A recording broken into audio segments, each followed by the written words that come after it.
Amber Royer writes the Chocoverse space opera series and the Bean to Bar mysteries. She is the author of Story Like a Journalist, a workbook for novelists, and has co-authored a chocolate-related cookbook with her husband. She also teaches creative writing and is an author coach. Amber, give us a taste of the Chocoverse. Absolutely. And I wanted to thank you for inviting me out. And since this is my first time reading with this group, I wanted to go from the first book, which is Free Chocolate. And in it, chocolate becomes Earth's only commodity in a galaxy that's hungry for it.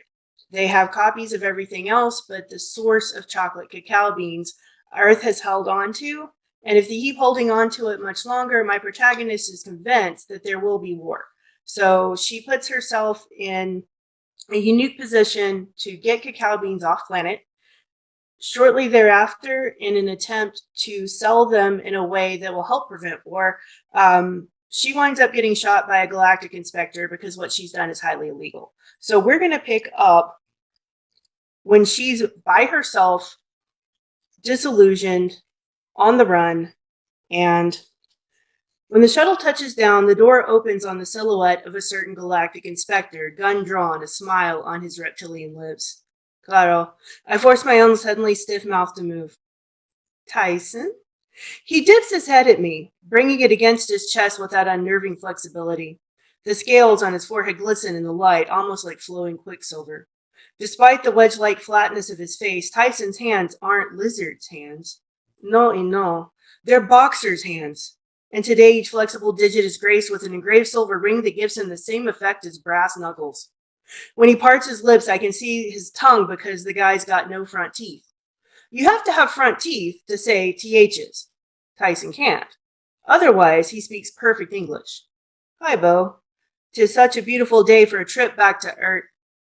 Tyson barely frisks me before he picks up my backpack while keeping one surprisingly warm hand on my arm. My heart freezes as he makes a cursory inspection of the contents. He pockets my screwdriver and the devices Lula gave me before slinging the bag over his shoulder. Not that it matters. No. Someone's bound to tear that backpack apart, looking for either evidence or souvenirs once I'm back on Earth. They'll find the cacao beans. I try to cover my fear.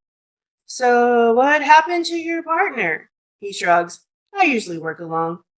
To big cases, we team up. Space cases, guys who spend too much time alone in transit between stars, can be unpredictable and dangerous. So this should be fun. He cuffs my hands behind me, gunshot wound or no, and doesn't let me go until he's marched me across the tarmac to his ship, which looks more like a flying saucer than a transport shuttle. I glance up at him. He blinks. God, he's not even looking at me, but those translucent lids drooping over his eyes send my heartbeat skyward as my flight response hits. I flinch away, and his grip on my arm gets even tighter. He looks at me like, what? I try to force my breathing down to normal as I study my own boots, and I feel my heart rate slow un poco in response. Tranquila, right? Panicking won't help. I need to get him talking to see me as a person rather than a check mark on his ledger of criminals. I nod at the saucer, then force myself to look at him. My lips only quiver a little as I say, your ship is muy little. What's her name? The open grenade party sunshine. He licks at his top lip. I understand it loses something in translation. I'd wonder how he had such an earth-sounding name, too. It must be a translation of concepts into English. The door slides upward and a ramp descends, just like every bad science fiction movie I've ever seen. My chest goes cold. I cannot get onto that ship. No.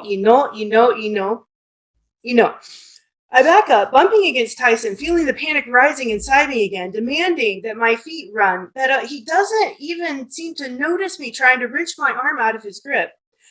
Can't we at least talk about this? I can pay you, or I'll do whatever you want. You're confusing me with a bounty hunter. I'm an officer at the law, and while I do get a commission for each case I close, I'm not in this for the money. I protect the galaxy from green mucus hate garbage danger type. Tyson pushes me ahead of him up the ramp. giving me an unobstructed view of the ship's rounded white walls, of the bank of unfamiliar equipment making up the pilot station. Not all galactic ops are this noble. Why'd I have to wind up with the one that can't be bribed? He removes the cuffs and forces me into the cell, tossing my backpack in before he closes the door with a clang. Despite the prey instinct's objections, I reach a pleading hand out through the bars, catching the edge of his leather jacket sleeve. Do you know what's going to happen to me once you turn me over? Don't care. He pulls away from me, then sticks earbuds into the divots in the sides of his blade-like head. He turns the music up loud enough that I can hear it. Well, be that way, muchacho. I flop onto the surprisingly comfortable bunk molded into the wall. He sprung for decent sheets, which smell like they've just been washed, and a large, soft pillow. A guy who does that?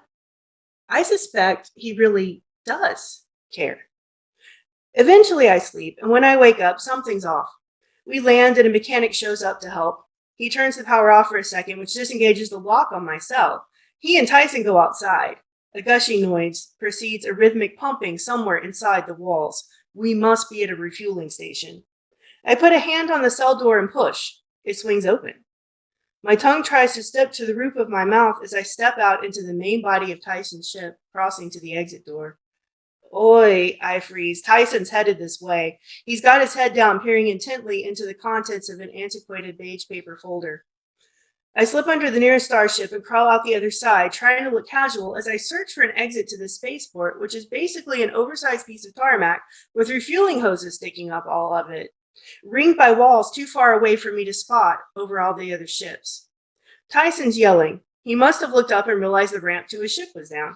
The mechanic replies, then the ramp clangs as both pairs of boots race up it. Well, fantastica. I keep moving the other direction. A few seconds later, a female voice comes over the loudspeaker, speaking at first in Universal Standard, then in Crom. Excuse me, the Grigarni refueling depot is now experiencing a lockdown. A green grid goes on overhead, sectioning the sky. About the time she starts repeating herself in a third tongue, I pass un pequeño red ship, where the hatch looks slightly ajar. Bueno, eventually they'll have to drop the force field to let more cops in. Maybe the ship is quick enough I can use it to escape. I pull the hatch the rest of the way open and slip inside. Two voices outside the ship start speaking a language I don't comprendo. I recognize Tyson's gravelly baritone, and the other voice fades as its owner moves farther down the row. I flatten myself against the wall. My hand bumps a 2-foot-long metal canister, maybe an emergency oxygen generator, maybe a fire extinguisher, clipped to it. I pull it from the wall. The hatch opens, and Tyson starts to climb into the small space. Oh, don't run. That's my last warning. Dios mío, how did he even figure out I was in here? I take a deep breath and duck behind the pilot's chair. I have to get around him to reach the hatch, which means I'm going to have to smack him with the canister. There's no other way out, and I am not going back into that cell. Tyson's head swivels, searching as he pulls his boots up into the ship.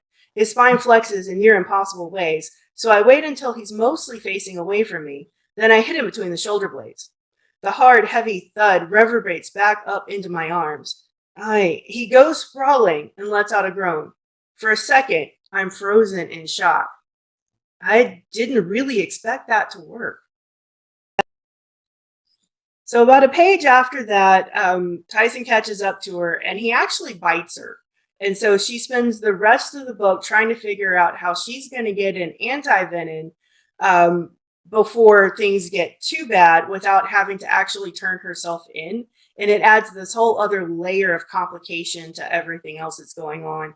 And it's because she's running from him that she winds up on the wrong alien ship, where the kind of monstrous aliens there eat stowaways, and things get even more complicated. So it's a fun verse. I hope you enjoyed getting a little sample.